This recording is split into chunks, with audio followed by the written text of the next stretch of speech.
Jangan lupa tekan tombol like-nya agar Mimin semangat uploadnya, dan jangan lupa intip keranjang jualan Mimin, siapa tahu ada yang menarik.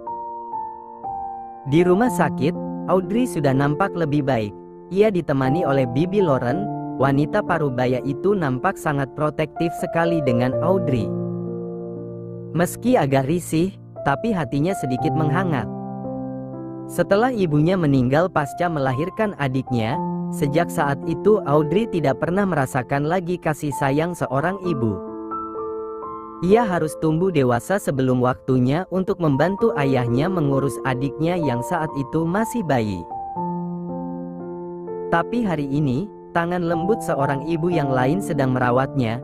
Tentu hatinya menghangat merasakan itu semua. Namun, hanya sejenak, Audrey langsung tersadar bahwa ia tidak boleh tersanjung, karena semua ini sebentar lagi akan berakhir. Ia tidak ingin ada kisah yang tertinggal di keluarga Byakta. Ia tidak ingin merindu di saat sudah jauh nanti. Jadi, meski hanya pada Bibi Lauren, Audrey tetap menjaga jarak dan menutup hatinya untuk menerima mereka semua sebagai keluarga. "Bi, sebenarnya ada apa denganku? Aku sakit apa?" tanya Audrey lemah. Ia mencoba untuk duduk. Meski tubuhnya masih lemah, ia tetap berusaha. Mendengar pertanyaan Audrey, Bibi Lauren tersenyum, senyum seorang ibu yang mampu menenangkan kegelisahan anaknya. "Jangan khawatir, kamu tidak sakit, sayang." Bibi Lauren mengusap pucuk kepala Audrey lembut. "Kalau tidak sakit, kenapa aku selalu pusing, mual dan muntah? Sekarang aku juga sedang berada di rumah sakit, kan?" Sekali lagi Bibi Lauren tersenyum. Ia menggenggam kedua tangan Audrey. "Kamu memang tidak sakit. Rasa pusing dan mual itu karena kamu sedang hamil," jelas Bibi Lauren dengan mata berkaca-kaca. Jantung Audrey berdebar mendengar kata hamil yang keluar dari mulut Bibi Lauren. "Aku hamil? Bagaimana bisa? Apa aku sedang bermimpi sekarang?" gumamnya dalam hati. Tanpa sadar Audrey mengusap perutnya yang masih rata. Bayangan kebebasannya berlari menjauh meninggalkannya. Bahkan hatinya yang selalu mengatakan, hanya setahun kan? Tak mampu lagi membuatnya terhibur. Mengapa semua terjadi setelah ia sudah menyusun semua rencana indah bersama adiknya? Mengapa takdir selalu mempermainkannya? Satu tetes cairan bening itu lolos begitu saja dari mata indahnya, membuatnya sadar dan cepat-cepat menghapusnya. Semua itu tidak luput dari pandangan Bibi Lauren. "Kamu baik-baik saja, nak?" tanya Bibi Lauren khawatir. Dengan senyum terpaksa, Audrey menjawab, "Tentu, Bibi. Aku baik-baik saja. Ini air mata bahagia, jangan khawatir." Bohong, ada gurat kebohongan yang dilihat Bibi Lauren dari mata gadis itu. Ia tahu, gadis itu tidak menginginkan ini. Apalagi ia mendengar dari cerita Byakta bahwa beberapa hari yang lalu gadis ini membicarakan soal cerai padanya. "Dre, lihat mata Bibi." Audrey melakukan apa yang dititahkan Bibi Lauren padanya. "Maukah kamu melakukannya demi Bibi? Bibi tahu, kamu tidak menginginkan semua ini, pernikahan, kehamilan. Kamu melakukannya hanya demi adikmu, kan? Dek." Dengan jantung yang berdebar kencang, Audrey membuang pandangannya ke arah lain. Dari mana Bibi tahu?" tanyanya terbata. Bibi Lauren tersenyum mendengar pertanyaan Audrey. Ia menangkap ada rasa takut di kalimatnya barusan. "Bukankah Bibi harus mencari tahu latar belakang wanita yang akan menjadi menantu, Bibi?" Ya, seharusnya Audrey sudah tahu itu. Mereka adalah orang berkuasa. Uang yang mereka miliki bisa melakukan apa saja yang mereka inginkan, termasuk memeriksa latar belakangnya. Bahkan menyalahkan Bastian juga tidak bisa ia lakukan, mengingat dia juga adalah bagian dari keluarga ini. "Dengarkan Bibi baik-baik." Wanita parubaya itu memegang kedua pundak Audrey. "Mau tidak mau, gadis itu harus melihat Bibi Lauren. Apapun masalahmu, kami sudah tahu.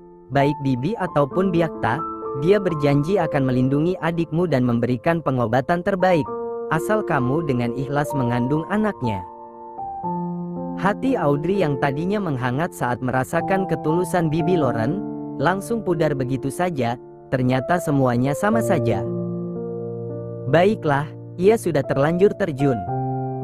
Toh, memang ini kan tujuan awal dia mengikat dirinya dengan perjanjian itu, hanya karena adiknya dan tidak lebih dari itu.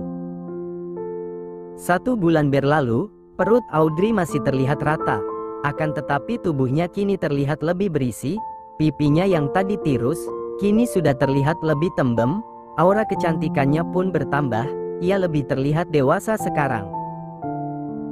Sore itu Audrey sedang duduk gazebo di taman depan. Semenjak hamil, Audrey sering menghabiskan waktu di tempat ini, karena semenjak hamil Byakta membuat peraturan baru, yaitu melarangnya keluar gerbang utama.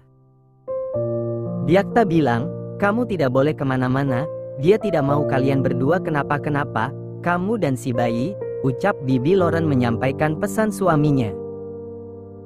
Sedangkan Byakta tidak bisa menyampaikan langsung, karena meski sudah 1 bulan dan hampir memasuki bulan kedua kehamilannya, Audrey masih mual jika melihat wajah Byakta. Tapi, Bi, bagaimana aku menjenguk adikku, jika aku tidak boleh keluar? Audrey sangat ingin membantah peraturan baru itu, akan tetapi ia tak berdaya, karena sepertinya laki-laki itu sudah memperhitungkan semuanya. Byakta akan mengurus soal adikmu, kamu jangan khawatir, dia pasti akan baik-baik saja, ujar Bibi Lauren meyakinkan Audrey bahwa semua akan baik-baik saja. Saat sedang asyik menggambar desain-desain baju, tiba-tiba seseorang menyapanya. Selamat sore, ucap seorang wanita cantik dengan tubuh seksi. Iya, selamat sore. Ada yang bisa saya bantu? Bukannya menjawab pertanyaan Audrey, wanita itu malah melontarkan pertanyaan lagi, Byaktanya ada? Seketika mood Audrey terjun bebas, apa-apaan orang ini, sangat tidak sopan, begitu pikir Audrey. Tidak ada, jawab Audrey sedikit ketus. Siapa dia? Datang-datang langsung menanyakan soal suaminya, memangnya dia pikir, siapa dia? Bikin kesel aja. Saat Audrey masih bergelut dengan pikirannya sendiri, sambil memperhatikan penampilan wanita itu, Bibi Lauren datang. Melissa. Bibi Lauren datang dengan membawa jus buah serta cemilan ringan untuk Audrey. Selama ia hamil, Bibi Lauren rutin melayaninya. Audrey mengernyit saat melihat Bibi Lauren ternyata mengenali wanita itu, mungkin saudaranya, pikir Audrey. Bibi Lauren. Bibi Lauren meletakkan nampan berisi jus dan cemilan tadi, lalu berangsur memeluk wanita yang bernama Melissa itu. Bibi, apa kabar? Aku kangen banget sama Bibi, sambungnya sambil menyambut pelukan Bibi Lauren. Ya, seperti yang kamu lihat, Bibi semakin tua dan renta, sahut Bibi Lauren bercanda. Audrey melihat keduanya begitu akrab, mereka mengobrol tanpa peduli keberadaan Audrey di sana. Saat Audrey akan beranjak meninggalkan dua wanita yang sepertinya sudah lama tidak bertemu, barulah Bibi Lauren menyadari kalau ada Audrey di sana. "Dre, kamu mau kemana?" tanya Bibi Lauren. "Mau balik ke kamar, Bi?" tanya Melissa ingin tahu. "Ah, ya, sebentar. Mel, ini Audrey istrinya Byakta." "Dre, ini Melissa mantan istri Byakta, sini salaman." Bibi Lauren melambaikan tangan isyarat agar Audrey mendekat. "Mantan istri? Mau apa dia kesini?" batin Audrey bertanya-tanya. Namun, ia tetap mendekat dan mengulurkan tangan berkenalan dan disambut acuh oleh Melissa. "Cih, jadi sekarang dia istrinya, rendah sekali seleranya, tubuhnya kurus, apa dia bisa hamil dengan tubuh kurang gizi begitu?" Melissa mencaci Audrey dalam hati. Audrey yang sudah melihat gelagat tidak baik dari wanita itu, ia pun malas untuk berbasa-basi. Setelah selesai berkenalan, ia meminta izin pada Bibi Lauren untuk masuk ke dalam. Sesampainya di dalam kamar, entah ide dari mana dan entah dorongan dari mana, gadis itu mengambil ponsel jadulnya lalu menghubungi Byakta. Ada perasaan tidak terima di hatinya kala tahu wanita yang disebut mantan istri suaminya datang ke rumah ini, apalagi terlihat begitu akrab dengan Bibi Loren. Audrey jadi menduga jika Bibi Loren memang selalu akrab dengan istri-istri Byakta terdahulu. Ia pun merasa rendah saat ini, bagaimana tidak, melihat Melissa yang begitu cantik, lalu dibandingkan dengan dirinya, pasti sangat jauh sekali. Audrey menggelengkan kepalanya, kenapa tiba-tiba hatinya merasa cemburu dan kenapa juga ia harus cemburu? Bukannya dia sudah tahu bahwa Audrey menikahi mereka hanya karena ingin mendapatkan anak saja, begitu juga dengan dirinya. Byakta sedang asyik berkutat dengan berkasnya, tiba-tiba ponselnya berbunyi, tertera nama istrinya di sana, Audrey Cantika. Awalnya ia mengernyit heran, sedetik kemudian tersungging senyum di bibirnya. Untuk pertama kali Audrey menghubunginya lewat telepon. Ia tidak langsung mengangkat panggilan itu, agar tidak terlalu kentara, kalau dia sangat senang Audrey menghubunginya. Ada setitik harapan kalau gadis itu akan menyuruhnya untuk pulang, karena ingin sekali ia mengelus perutnya dan merasai pertumbuhan calon anaknya. Hingga panggilan yang ketiga, Byakta baru mengangkatnya. Terdengar umpatan gadis itu yang tidak terlalu kentara. "Tuan, bisa Anda pulang sekarang juga? Ada hal penting yang mau saya bicarakan dengan Anda," ucap Audrey tanpa basa-basi. Ia sadar karena bukan sedang menelpon suami tercinta. Byakta memegang dadanya, ada debaran aneh di sana yang mengetuk hatinya, saat mendengar suara Audrey yang begitu lembut namun sedikit ketus. "Baik, 1 jam lagi saya sampai ke rumah," sahut Byakta datar. Padahal hatinya sungguh berbunga-bunga, untuk pertama kalinya Audrey mau menghubunginya. Ia berharap setelah sampai di rumah ia bisa melakukan hal yang paling ingin ia lakukan, yaitu memegang perut Audrey. Segera ia menyelesaikan pekerjaannya yang memang tinggal sedikit lagi. Mood booster yang tiba-tiba datang, membuatnya lebih bersemangat mengerjakan pekerjaannya. Wajah yang tak biasa dari pimpinan perusahaan yang bergerak di bidang pembuatan pakaian itu, membuat para pegawainya terheran-heran. Byakta yang terkenal dingin tak tersentuh, seperti menunjukkan keajaiban dunia untuk pertama kalinya, ia tersenyum kepada siapa saja yang ia temui. Pak Bay barusan tersenyum. Aku nggak lagi mimpikan? Pak Bay senyum sama aku.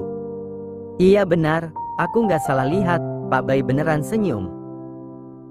Banyak lagi bisikan-bisikan para karyawan yang menyaksikan fenomena langka sepanjang sejarah mereka bekerja di perusahaan Byakta. "Ada apa dengan wajahmu?" tanya Bastian heran. "Memangnya, wajahku kenapa?" tanya balik Byakta. Ia meraba wajahnya, ia merasa wajahnya tidak apa-apa. Akan tetapi kenapa semua orang bertanya dan memandangnya sedikit aneh? Kemarin istrinya yang terus muntah setiap melihat wajahnya. Bahkan dengan kejamnya gadis itu mengatakan, "Jangankan melihat, mengingatnya saja, perutku serasa diaduk." Harga diri Byakta terjun bebas dari ketinggian puluhan ribu kaki dan langsung terhempas ke bumi saat seorang suster di rumah sakit menahan tawa mendengar Audrey berkata seperti itu. "Horor," jawab Bastian tak acuh. Byakta mengernyit. "Horor? Hei, kau pikir aku siluman? Seenaknya saja bilang wajahku horor." Pekik Byakta tak terima Bastian mengatai wajahnya yang tampan. Bastian mengangkat bahu acuh, ia segera masuk ke dalam mobil dan menghidupkan mesin mobil. Begitu juga dengan Byakta. Ia masuk ke dalam mobil dengan wajah sedikit kesal karena ucapan Bastian yang mengatainya horor. "Mau ku beritahu satu hal?" tanya Bastian sambil menarik pedal gas dan mobil pun jalan. "Apa?" Meski enggan, Byakta tetap menyahuti Bastian. "Wajahmu yang seram, lebih baik daripada wajahmu yang tersenyum setiap bertemu dengan orang tadi, terlihat horor," kata Bastian tanpa dosa. Kau sudah bosan hidup? Sejak kapan aku tersenyum pada semua orang? Yang benar saja kau ini, sangkal Byakta masih tak terima. Bagaimana orang lain tidak heran, sedangkan dirinya sendiri saja tidak sadar kalau sepanjang jalan keluar dari perusahaan tadi ia menebar senyuman yang tidak pernah ia lakukan sebelumnya. Byakta memang baik pada semua karyawannya, akan tetap untuk akrab dan sembarang tersenyum itu bukanlah dirinya.